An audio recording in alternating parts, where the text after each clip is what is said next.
resistance, open humanitarian pathways, and amplify Palestinian voices. The Global Sumud Flotilla is the largest coordinated civilian maritime mission in history to challenge Israel's illegal blockade of Gaza. On August 2025, boats of all sizes set sail this morning. Multiple ports converging towards Gaza to open a humanitarian corridor and demand an end to genocide. Coordinated by grassroots organizers, seafarers, doctors, artists, and solidarity activists from all 44 plus countries. GSF is a joint mobilization of the global movement to Gaza and the Maghreb Sumud Flotilla, formerly known as the Sumud Convoy. So what you'll see over here is tables, and we have fundraisers going for 3 families in Gaza.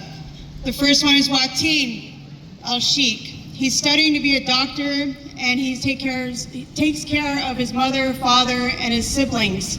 Ahmed, he takes care of 8 people, his mother, his grandmother, and his sisters. Wafa has 6 kids and is also pregnant and needs to evacuate the south. So if you guys can go over there and donate, support, get information, they have more information over there. And today we stand in solidarity with the boats that have sailed. The next sail is September 4th from Tunisia. And then we also have Pakistan in the mix that's also sending their boats. So it's a huge flotilla mission to break the siege. So today's a global day of action, and it's to stand in solidarity. So that's why we have kayaks on the water. We have everybody here. So when we get down there after the next speakers, we'll have everybody line up across the shore. There'll be flags provided if you don't have one. And let's make this big and be in solidarity with the flotillas. Thank you. GMTG US. Tyra. Hello, Portland.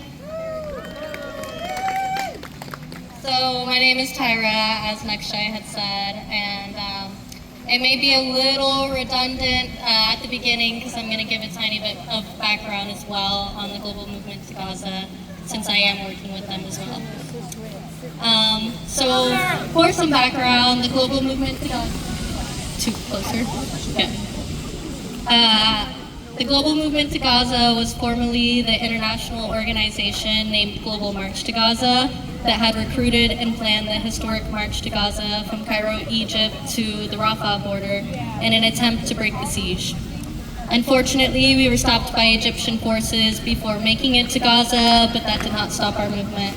In fact, it just made us come back even stronger and rebrand to encompass a larger and sustained movement. Then there was the Global Sumud Convoy from Tunisia that planned a land convoy to break the siege, which was also stopped, that time by Libyan forces. Both of our organizations came together, along with Freedom Flotilla activists, along with some others, to combine efforts into one large-scale flotilla. This wave of ships being sent today is called the Global Sumud Flotilla. United, we were able to get delegations from 44 countries to gather crews and dozens of ships to send to Gaza. Today is the first day of first wave of ships set sail on their way to break the siege on Gaza that has lasted 18 years. Today is one to be remembered and honored. The ships carry aid, hope, and a message. We civilians will not allow you to destroy Gaza and the people in Gaza. We will not allow our governments to assist or be complicit in genocide. We will not allow governments to take the land and sea from us. We live in a day and age where we are actively writing the part of history that will really make people in the future stop and question, analyze, and criticize what is going on. But one part of this history that people will be proud to read and that will inspire those future generations to always fight for what's right and against oppression is what we are doing now in response, where the people from over 44 countries came together to rise against Zionism and colonialism and rise for the Palestinian people. The part where we proclaim to the world that we will not be silenced or fooled into thinking mass murder and exterminating a nation of people is okay. When we came together to raise money and gather resources to sail to Gaza ourselves, when our governments gave a list of excuses or stayed silent as to why they cannot. When we know it's not true. How can we, in a matter of 2 months, organize this mission from the ground up, starting with nothing but hope and a vision, get this together, and they can't? When they take our tax money every paycheck to have the funds for their military and political initiatives. What's even worse about our government in particular is that we have Trump saying, we're gonna go help the people in Gaza, it's getting really bad over there. And he disguises the Gaza Humanitarian Foundation as some kind gesture to bring them aid, when we see it's really just another tactic to gather them in close proximity, to humiliate and murder them when they go to receive aid.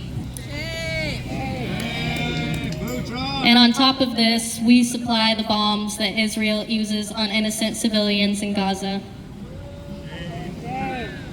We, along with the people of Gaza, are the hope that humanity needs.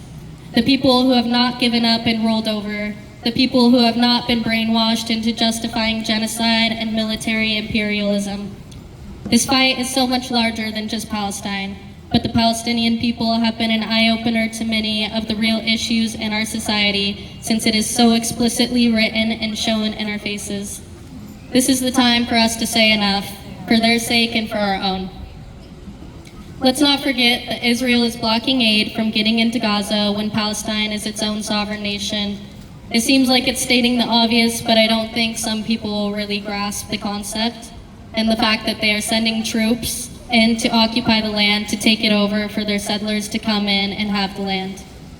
Do we want this way of life to be normalized? Do we want to live in a world where governments think they can bully and take the land and sea from us when they feel like it? No. And this is nothing new either. We've seen it done with indigenous communities throughout history. Let's remember that the land and sea do not belong to Israel or Western powers like they seem to believe. They do not even belong to humans at all, for matter of fact. The land and sea belong to Earth just as we humans do. Yeah. Each and every human is born with the right to the land and sea just by being alive. For food, for exploration, for enjoyment, for crafting, for loving. Israel is acting as if they have the authority to take away Palestinians' right of existence and freedom. We are all inherently free to fish and swim in the waters. But now they have some government telling them that they can't, or they'll be killed, or will be threatened for using the sea to bring them aid. The indigenous hold great wisdom, and something they know that these colonial powers do not understand is this: the land and sea are to be respected and valued. It is not theirs to control and dictate who can use. They cannot bomb the earth into obliteration with no consequences. Palestinians have the right to live in peace with access to their own land and waterways. That is why we take to the water today, to symbolize that we, the people, have every right to live on the land and use the water in peace. The water is all of ours to share. The water is sacred, the water connects us all, and we will rise from every single river to every single sea to show our governments Palestine will be free. We will be free. The water will be free. We are done with their war crimes. We are done with the oppression. We are done with the unjust control of us and the earth. We are not yours to own. Palestine is not yours to own. We choose life, love, and liberation. They expected us to be complacent. They wanted us to be silent. They tried to distract us. They tried to scare us into complicity by detaining pro-Palestinian activists from the start and using the propaganda of equating criticizing Israel with anti-Semitism. Israel and the United States know they are breaking the law. They just hoped we would ignore or not realize our power to make change when we're united. Well, I have bad news for you governments. We know. We realize, and you have not stripped us of our humanity nor our collective power. The tide of liberation is rising, and our boats are on their way. Please take some time today to get to know more about the Global Sumud Flotilla at our table. We need as much attention and awareness on the crews as they sail so that they have the highest chance of making it to Gaza safely. We will hold all governments accountable if they are stopped and intercepted, just as we will already hold all the governments accountable for what's happening in Gaza. We document, record, resist, and create the change we want to see together on and off the streets. We must remember to boycott, speak about Palestine and Zionism and colonialism with family, friends, and strangers. We must donate what we can, educate people on Palestine, organize with each other, share skills, create art for the movement, and cause disruption in everyday life to bring attention to the genocide. I wanted to wrap up with a message from my dear friend, Fuad, in Gaza.